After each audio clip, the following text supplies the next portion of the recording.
The long-term effects of trauma. Hello, y'all. I'm Diana Brienne. So I got to thinking about the long-term effects of trauma. So what do I know about trauma? Well, I'm not a trauma expert. Let me say that up front. And yet I have lived through my share of trauma early on in my life. And I can say that I've experienced trauma enough to know what it feels like, what it's like, and the effects of it. So I think everyone is affected differently by trauma, but there's some common things that people share. And I know for me, having gone through trauma early on in my life, I carried it with me for a very, very long time. And I had different traumas along the way. And I think if you live long enough, if you haven't experienced trauma, it's likely at some point you may experience trauma somewhere in your life. It could be just about any kind of trauma. It could be the loss of a loved one. It could be a divorcing parent. It could be some kind of, thing that happened to you. It could be a number of anything that's traumatic to a person. And so on different times of my life, I have experienced trauma that was very traumatic for me. I know as a child there was trauma in my life, and I think as a result of that, I became sort of a perfectionist.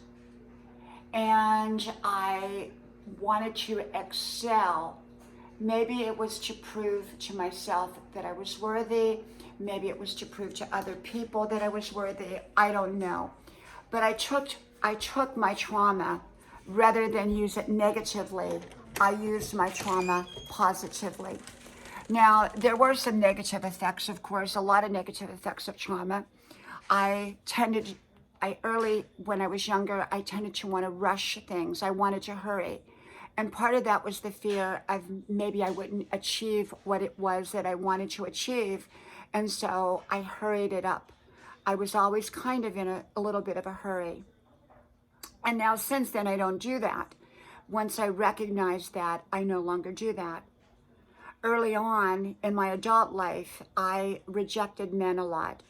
I would go with a man, and then for some unknown reason to him, I would just kind of end the relationship.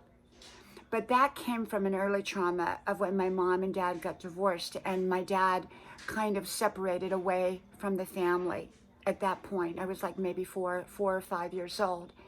And I think that trauma was a self-protective measure that I developed where, I wasn't going to let a man hurt me again. And so that was a very traumatic experience to see my parents divorce when I was so young. And then my father kind of detach himself. And so I understood that. There were a lot of other traumas too early on in my life. And yet I took those and I made positive things from them to this day. The only issue that I had really was I also developed things along the way that were very OCD-ish type of things. I never felt like, anything was all that safe. I never felt completely like everything was going to be okay. So I had to kind of control things. I had to make sure that things were exactly as they needed to be. And then I had to go back and double check to make sure that everything was just perfect, and that's kind of where perfection came in. Now, perfection can work for you to some degree, but it also can work against you to some degree. And so, there were other ways that it affected me. I felt like I could never quite relax.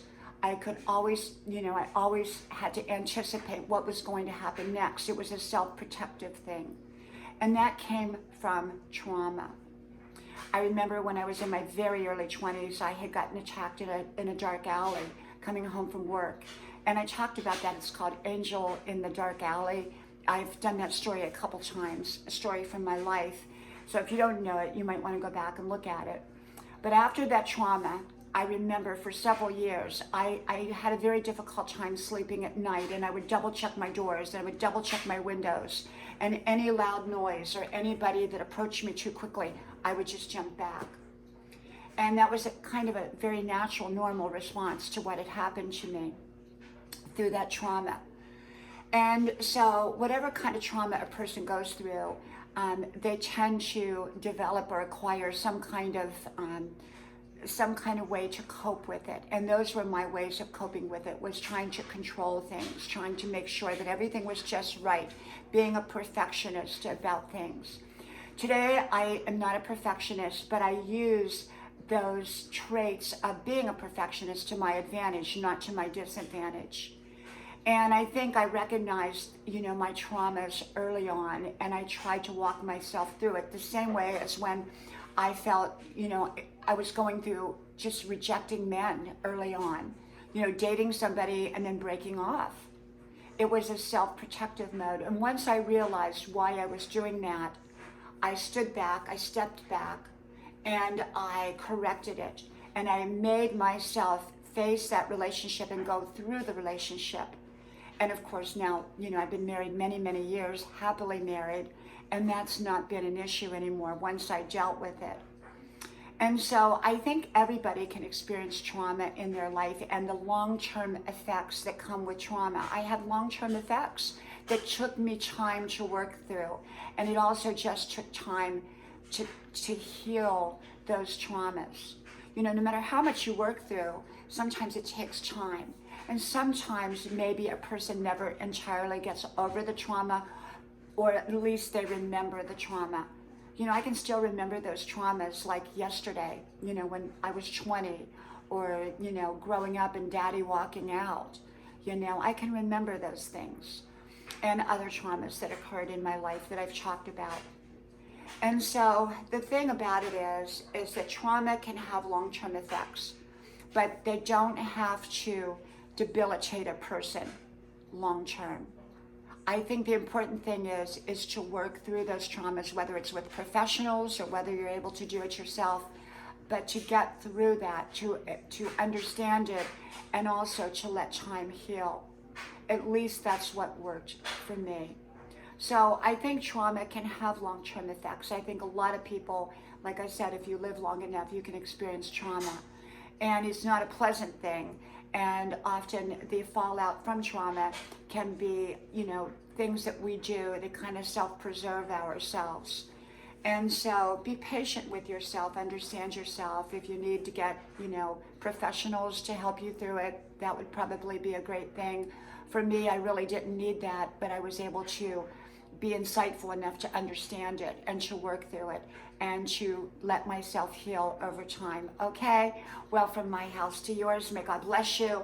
I hope you like, share, subscribe, and I hope to talk to you soon again. Bye-bye.